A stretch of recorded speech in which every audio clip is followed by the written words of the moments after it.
The Tennessee Titans should not trade for Tee Higgins, and I'll explain why on today's edition of the Locked On Titans podcast. Let's get it. You are Locked On Titans, your daily Tennessee Titans podcast, part of the Locked On Podcast Network, your team every day.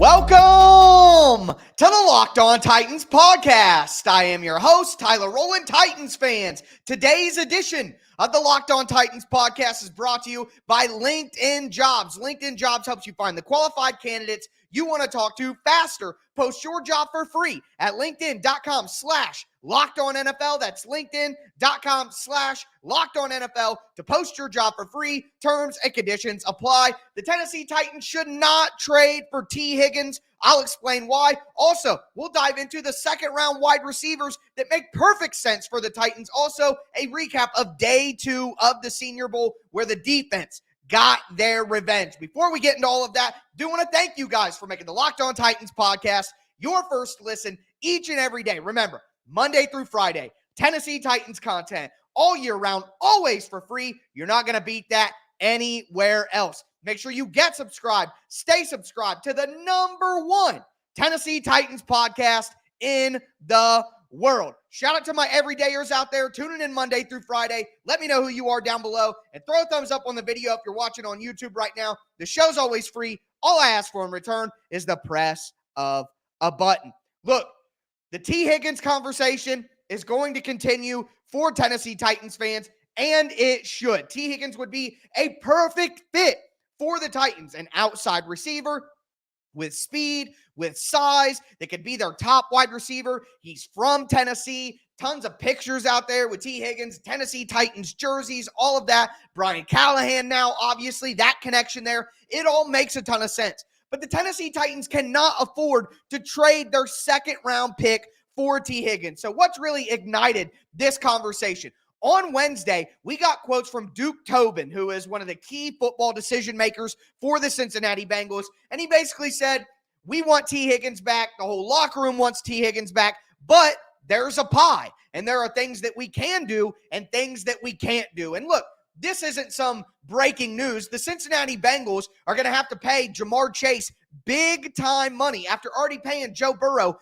big-time money. Now, the Jamar Chase money really won't kick in and hurt the Bengals until 2025, but you have to plan for the future here. That's what NFL teams have to do. And the reality is the Bengals are not going to give a long-term deal to Tee Higgins, which means the most likely outcome is that Tee Higgins gets the franchise tag from the Bengals. And in my opinion, they have the ability with $60 million in cap space to actually just keep Tee Higgins on the franchise tag and let him go to the free agent market next year. But if you're someone who wants Tee Higgins, and I think the Bengals will entertain trade offers throughout the season, you will have to make a trade. And I don't think that Tee Higgins is on the level of A.J. Brown, Tyreek Hill, Jamar Chase, Justin Jefferson. I don't think that Tee Higgins is that level of a #1 wide receiver. I think he's a tier below those guys as an absolutely elite wide receiver 2 or a very good wide receiver 1. And when you take that into consideration, no one is going to trade their first-round pick, and the Titans most certainly aren't going to trade their #7 overall pick for Tee Higgins. So that means that you would be looking at trading your second-round pick. And at the end of the day, I just do not believe that trading the Titans' second-round pick for Tee Higgins makes any sense, because not only do you have to trade your second-round pick, a high second-round pick with a ton of value, but you have to give Tee Higgins a big-time contract as well. Now, again, do I think that Higgins is going to be getting Jamar Chase, Justin Jefferson, A.J. Brown money? No, I do not. I don't think he's getting $25, $26, $27 million a year. His current market evaluation on SpotTrack.com is about $18 to $19 million. Now, I think that's low. I think Higgins is going to be closer to the $20, $22, $23 million range when you talk about AAV, the average annual value, basically like, 4 years, $80 million. That's $20 million in AAV. I think that Tee Higgins is going to be looking at 3 years, $66 million, 4 years, $85 million, somewhere in that range. And while that may not be one of the top tier contracts, that's still an incredibly expensive contract. Now, if Tee Higgins became a free agent, if he was just open on the market, if he was just on free agency, then I absolutely would pay him that contract. I don't have a problem with paying Tee Higgins that level of a contract. What I have a problem with is giving up your second round pick and having to do that to get Tee Higgins in the building. And why? Why would I be so worried about that? Well, the reality is NFL teams are built on cheap, top-tier talent. You have to hit on your draft picks. When we talk about how important it is for the Titans to nail their early draft picks, the reason why is to be able to compete for championships in the NFL, you have to have top-tier players on rookie contracts. You are not only giving up an opportunity to have one of those guys in the second round, but you're giving up that opportunity while also giving out a big-time contract. And that combination for a player in Tee Higgins, who I like a lot, but isn't a number one bona fide wide receiver, that's a dangerous game to play for me in a game that the Tennessee Titans should not play. You want to add in more? Okay, let's add in more reasons why it wouldn't make sense to make that trade. This is a great draft class. This is one of the best wide receiver draft classes that we have seen in a long time in terms of the amount of prospects that are top 50 players that will be drafted in the first 2 rounds. There are so many good wide receiver options in the second round that, again, it just adds another layer of why this does not make sense for the Titans. And then you add in the final layer that Tee Higgins missed 5 games last year with a soft tissue injury, with a hamstring injury, which soft tissue issues, funny how it happened there, but those are the injuries that have the most likelihood of repeating. So you got to trade a cheap and talented draft spot. You got to give out a big time contract. You're missing out on a great wide receiver draft class where you could get that cheap, talented, high-level player. And it's a guy who missed 5 games last year with a soft tissue injury. So, look, don't take this for me saying that Tee Higgins isn't a great player. Look at his first 3 seasons in the NFL. He only missed 2 games in the first 3 seasons. So it's not like a guy who misses a bunch of games. He's only missed 7 games in 4 years. That's not bad at all. That's not crazy. First year, 67 catches, 908 yards, 6 touchdowns. Second year, 74 catches, 1,091 yards, 6 touchdowns. Third year, 74 catches, 1,029 yards, 7 touchdowns. He only played 12 games last year. He still had 42 catches, 656 yards, and 5 touchdowns. Again, I want Tee Higgins on the Titans. I absolutely do. But the Titans cannot afford to give up a second-round pick and pay Tee Higgins big-time money. With the Titans being a rebuilding team that's young, that's trying to build it from the ground up, it just does not make any sense to make that all-in move right now. Now, if the Titans can trade a future second-round pick, if they want to give up their 2025 second-round pick to go get Tee Higgins, I'm less upset about that. That would be fine with me if you're giving up future capital. But giving up, you only have 2 picks in the top 100 picks right now this year. You cannot give up one of those to give Tee Higgins 4 years for $80 million. You just simply can't do that. And again, one of the big reasons is the amount of great wide receivers in this draft class. And I'm going to go over my favorite second-round wide receivers and also give you guys an update on day 2 of the Senior Bowl. Before we get into that, though, do want to let you guys know that today's episode is brought to you by LinkedIn Jobs. At the start of every new year, every small business owner is asking themselves the same question. What's the one move that I can make to take my business to the next level in 2024? LinkedIn Jobs knows that your success all depends on a team you surround yourself with. That's why LinkedIn Jobs has created the tools to help you find the right professionals for your team faster and for free. LinkedIn isn't just another job board. LinkedIn has a vast network of more than 1 billion professionals, which makes it the best place to hire. Hiring is easy when you have that many quality candidates. So easy, in fact, that 86% of small businesses get a qualified candidate within 24 hours. It's why small businesses rate LinkedIn Jobs #1 in delivering quality hires. versus leading competitors. LinkedIn knows that small businesses are wearing so many hats, they might not have the time or the resources to hire. Thankfully, with LinkedIn, the process is intuitive, it's quick, and it's easy. Make sure that you post your job for free at linkedin.com/LockedOnNFL. That's linkedin.com/LockedOnNFL to post your job for free. Terms and conditions apply. Also want to let you guys know that today's episode is brought to you by DoorDash. DoorDash always delivers. I mean that literally and figuratively. Whether you want a good meal, whether you want groceries, whether you want retail items, DoorDash always is there for you, coming through in the clutch. And speaking of the clutch, we got the big game coming up soon.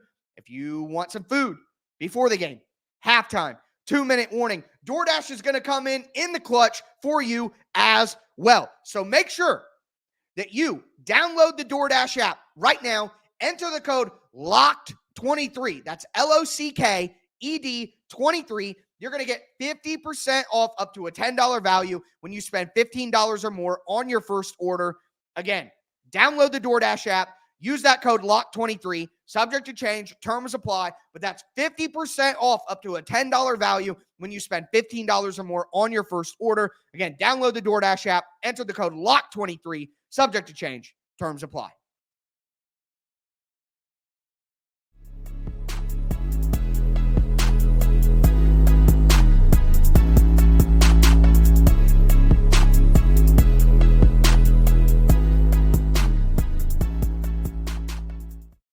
Titans fans, let's continue today's edition of the Locked On Titans podcast. Talked about why the Titans should not trade for Tee Higgins. It doesn't make any sense for where they're at, and there are so many factors that tell you it would not be the right move for the Titans. But one of the biggest factors in all of that is the amount of talent in this year's wide receiver class and the amount of wide receivers that could make sense for the Titans in the second round. Before I get into that, I do want to thank you guys for making the Locked On Titans podcast your first listen each and every day. Remember, the #1 Tennessee Titans podcast in the world.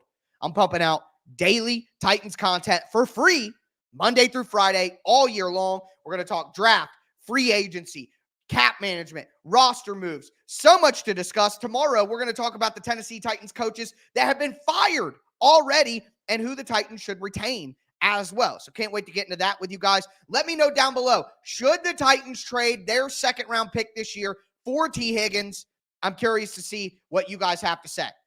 But now, again, it's time to get into the amount of second-round wide receivers, or that second tier, I'll call it, of wide receivers that could be available to the Titans at pick number 38, or maybe the Titans make a move up the board into the late first round so they can get one of these awesome wide receivers that are going to be available. Look, at the top of the draft, Marvin Harrison, if I implore you, if you're using a mock draft simulator or you're doing mock drafts to try to have some fun, I get the mock draft craze. I love doing them as well. But if the mock draft simulator you're going with has Marvin Harrison Jr. falling out of the top 5, never use it ever again, because Marvin Harrison Jr. has a better chance of going first overall than he does falling out of the top 5. It's simply not going to happen. You got to have some sort of realism, or what's the point? You know what I'm saying? So Marvin Harrison Jr., Malik Neighbors from LSU, Rome Odunze from Washington. These guys are going to be gone in the top 10, top 12 at minimum. They're all going to be gone. So every wide receiver that comes after that is what I would call second tier. Maybe they fall to the second round. Some of these guys, I think, maybe don't end up in the second round. They probably go in the first round after that top 12 picks. But at the end of the day, these are the wide receivers that the Titans could be looking at. And when you go through the names, it's obvious. Why would you trade your second round pick for a 4-year, $80 million wide receiver who missed 5 games last year, when you could draft one of these guys and have them on your team for $2-3 million for the next 4 years, who are younger prospects? So, again, outside of the big 3 wide receivers, Brian Thomas Jr. from LSU. I mean, tall, 6'3", 6'4", speed to get down the field, playmaking. He could use a little development in his routes and his technique. But again, you're getting that kind of guy for cheap as possible. And if in year 2, year 1, he blossoms and turns into a beast, it's already a better move than the Tee Higgins trade. Okay? Other names that make sense. Troy Franklin from Oregon, a guy that I like a ton. Another guy, tall guy. He's skinny. He is slight, but speed down the field. Can track the deep ball. He may get a little out physical. He may get bumped off his route from time to time. But I will tell you, I'm an old school football guy. I want big. I want tall. I want physical. All right. I have said before, I prefer guys who, if you got to tell me, hey, this guy's elite at contested catches or this guy's an elite separator, I'm going with the contested catch guy because sometimes you can't separate. You're double teamed. The play breaks down. There's good defense. They out-scheme you on defense.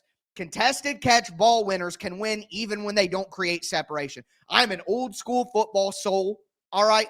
But we have seen so many of these slight, skinny speedster wide receivers. I look at Devontae Smith for the Eagles. We have seen so many of these wide receivers come in and still be great players. So I got to readjust and recalibrate how I view the NFL. But Troy Franklin from Oregon could be available at 38, could make a ton of sense. Now, I will say Brian Thomas, Troy Franklin, I think those guys go in the late first round. I think they go anywhere from 20 to 32. But who knows? Who knows what could happen with how many offensive linemen could go early? Teams are going to have needs on defense. There could be 4, 5, 6 quarterbacks that go in the first round as well. If you look at J.J. McCarthy and Michael Penix and Bo Nix, like there is a chance. Now, after those names, we really get into guys who I think have a great chance of being there for the Titans at 38. You look at a guy like A.D. Mitchell from Texas, who is right now, if you're talking about first round, second round pairings, Joe Alt in round 1, A.D. Mitchell in round 2. I saw somebody say, hey, we don't need to trade for Tee Higgins. We got Tee Higgins at home, talking about A.D. Mitchell from Texas. Hey, I don't know if he's going to be Tee Higgins, but I'm certainly willing to find out. So look at a guy like A.D. Mitchell at 38. That would be an absolute home run to pair him with Joe Alt at number 7 or Olaf Fashanu at number 7. That would absolutely make a ton of sense. The other guy from Texas, Xavier Worthy. Not quite as big as like a Troy Franklin, but same. Vertical speedster. Get down the field. And the Titans need to increase their overall team speed in general, but you look at Will Levis's elite. You can hate Will Levis all you want. I'm sure there are people who hate Will Levis, doubt Will Levis, but you cannot deny that he has elite NFL arm strength already. There are not 10 quarterbacks in the NFL that can throw the football further than Will Levis. They don't exist, okay? I would venture to say he's top 5 already in just pure arm strength. Again, that's why I say he has 2 elite physical traits. His arm strength and his release quickness. Whether you hate him or love him, you cannot deny those facts. All right? So, Xavier Worthy, a burner from Texas. Jermaine Burton from Alabama, who I don't think is quite a second-round pick. Jalen Polk from Washington. Smooth, reliable, hands, route runner. I love Jalen Polk. You're looking at some of these guys who are balling out at the Senior Bowl right now, raising their stock, whether it be Ladd McConkey, whether it be Ryan Flournoy from Mizzou, whether you look at a Roman Wilson, a Ryan Pearsall. I am starting to sour a little bit on Xavier Leggett, but maybe that's what the Titans want. Maybe he dominates in the interview process and balls out at the combine, and Xavier Leggett could be another guy that makes sense in the second round. Ladd McConkey, Keon Coleman. I didn't even mention Keon Coleman. I missed him on my list. Keon Coleman has definitely fallen out of that top-tier wide receiver group in this class, but I would take Keon Coleman at 38, a big, physical, contested catch, dominant player. Like, again, back to the original point of the episode. There are so many good wide receiver prospects in this class that it simply does not make sense to give up this year's second-round pick to trade for Tee Higgins and give him 4 years, $80 million. It just does not make sense. There are too many good wide receivers. And the Titans are a young, rebuilding team. So if you could trade a future pick, say they trade a second and a fourth in 2025, I'm okay with that. I would be cool with that. But you cannot give up your second-round pick this year with where this team is at, not only because of the stuff we talked about with Higgins, but obviously because of the depth of talent at the wide receiver position in this draft. It just would not make any sense. But with that being said, we are going to move forward. Day 2 of the Senior Bowl happened, and the defense got their revenge. I'm going to dive into that in just a second. Before I do, though, do want to let you guys know that today's episode is brought to you by Prize Picks. All right, Prize Picks is daily fantasy sports made easy, and it's literally so easy. I don't know how else to say it. You could create a lineup on Prize Picks in 60 seconds or less. So here's how it works. Prize Picks has a projection for every player. Let's talk about, the big game. Patrick Mahomes, 200 passing yards. Isaiah Pacheco, 60 rushing yards. Travis Kelce, 6 catches. On the other side, Christian McCaffrey, 100 total yards. Brandon Ayuk, 5 catches. Brock Purdy, 30 rushing yards. You guys get my drift. All you do is you pick 2 to 6 players and say whether they're going to do more or less than the Prize Picks projection. If you hit, you can get up to 25 times your money. I mean, it could not be more fun. It could not be more simple to use Prize Picks. And one of the things I like a lot right now is they have cross-sport combinations. You could do Travis Kelce catches and LeBron James three-pointers. You know what I mean? It's just so much fun on Prize Picks, and you don't have to go against 1,000 lineups from sharps or bots and all this. It's just you against the Prize Picks projections. So make sure that you go to prizepicks.com/LockedOnNFL. Use the code LockedOnNFL for a first deposit match up to $100. Again, that's prizepicks.com/LockedOnNFL. Use the code LockedOnNFL for a first deposit match up to $100. It's Prize Picks, daily fantasy sports made easy.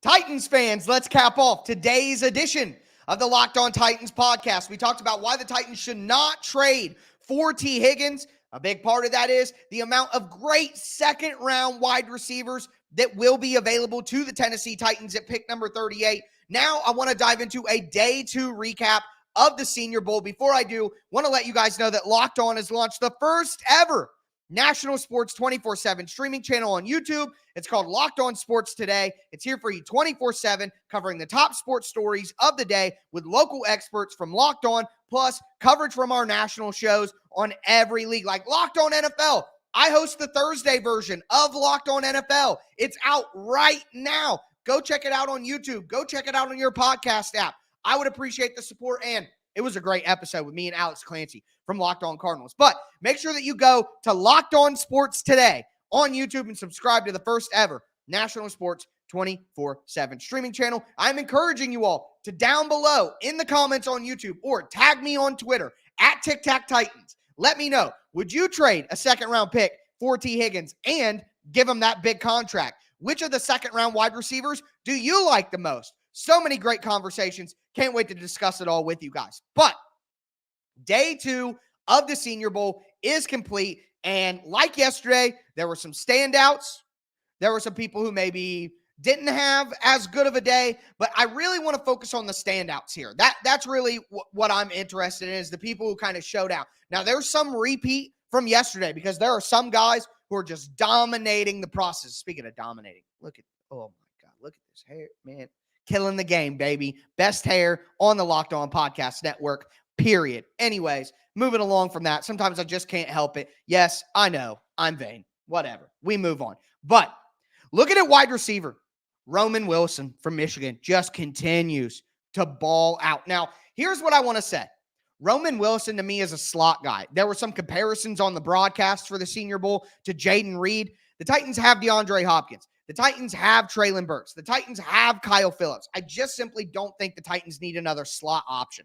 So while Roman Wilson looks like a great player, look, some people compared him to Tyler Lockett as well, which if the Titans feel like he could play on the outside, then sure. But at 5'10", I just don't think that he fits the Brian Callahan mold for a dominant, physical, tall, big, outside receiver. So I like Roman Wilson, but I just don't think it makes sense for the Titans. Same thing, Ricky Pearsall. I like Ricky Pearsall, excellent route runner from Florida. Again, I don't know if he fits the mold of what the Titans are looking for on the outside, but he's absolutely been having a great Senior Bowl. Xavier Leggett. I criticized Xavier Leggett yesterday. I criticized Xavier Leggett on the Senior Bowl. I got some pushback, though, from people that I trust. Teron Davenport, ESPN reporter, beat reporter for the Titans. My guy Dane Parsons from the Locked On Podcast Network.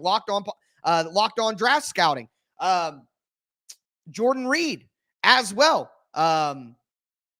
There's a bunch of people out there who maybe didn't think that Xavier Leggett was as disappointing in day one as maybe some other people thought he got open and had some bad throws. Xavier Leggett came back, had a pretty good day on day two, made some physical catches, got some major separation, went up and caught some passes like people were expecting. Now, the reality with Leggett is he's 2 inches shorter than what they reported in college. His hands, his arms are much smaller than people expected. So I'm still not willing to flip back over and be like, oh yeah, I'm back in on Xavier Leggett. I'm simply not. I wouldn't take him at number 38. But if the Titans wanted to trade down in the second round, maybe pick up Xavier Leggett in the 50s while picking up another additional top 100 pick, that would be fine. But I also understand people who object and say, why would the Titans go out and draft Xavier Leggett when they have a player who's very similar in Treylon Burks? Okay, you win on that one. You got me. And that's why I've soured on Leggett a little bit. But got to mention that maybe his day one performance wasn't as bad as I initially said. And day two, he definitely had a lot better day. Johnny Wilson, 6'6", Florida State, wide receiver, tight end. You can have that debate. I'm not that interested in Johnny Wilson, but he did have a good day and got separation, made some good catches on day two. A guy that we got to start paying attention to has absolutely flashed in a major way at the Senior Bowl at wide receiver is Ryan Flournoy from Missouri. I mean, size, speed, downfield, strong catcher of the football. He's shown out, and a lot of people are starting to talk about Flournoy, and he could be a guy who is working his way up into that second-round conversation. I didn't include him in the discussion immediately in segment 2 when we talked about those guys because I think he's more of a guy who's a third-round, fourth-round option, but if he continues to ball out, and his numbers at the combine match his performance at the Senior Bowl, he could be a guy who gets that second-round discussion. Daniel Jeremiah had 11 wide receivers in his top 50 big board.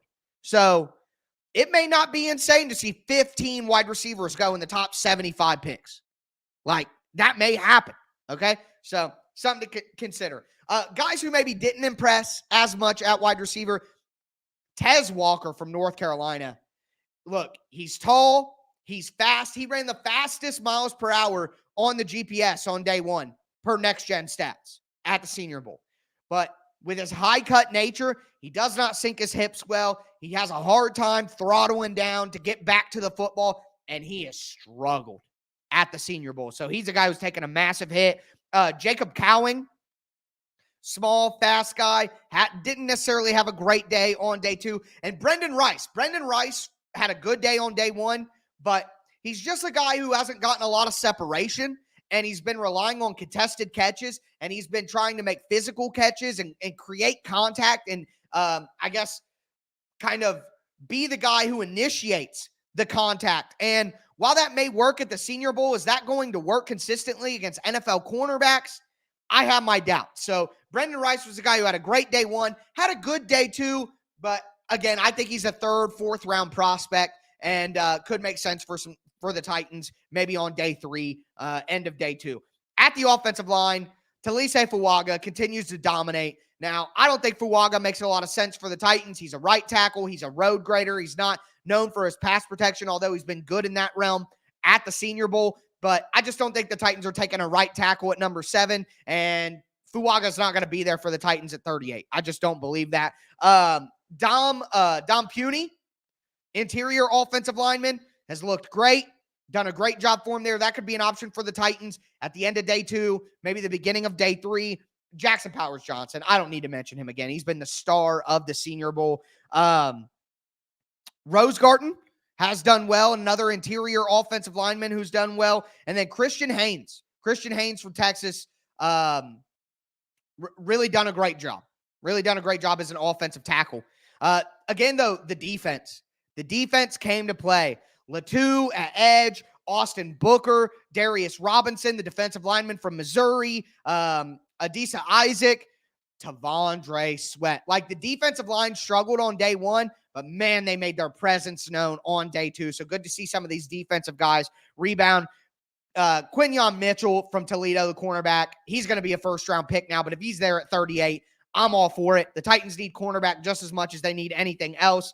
Javon Bullard, Cam Kitchens, Safeties, Kitchens from Miami, Bullard from Georgia, great days out there. And Jason Brownlee Jr., the cornerback from Louisville, also had a very, very good day. So the defense strikes back on day 2. But again, tomorrow's show, we're going to be talking about Tennessee Titans coaches that have been fired, Tennessee Titans coaches that haven't been fired yet, that maybe the Titans should keep. A lot to discuss on tomorrow's show. Make sure you're here with me on the Locked On Titans podcast. But that is going to do it for me today, folks.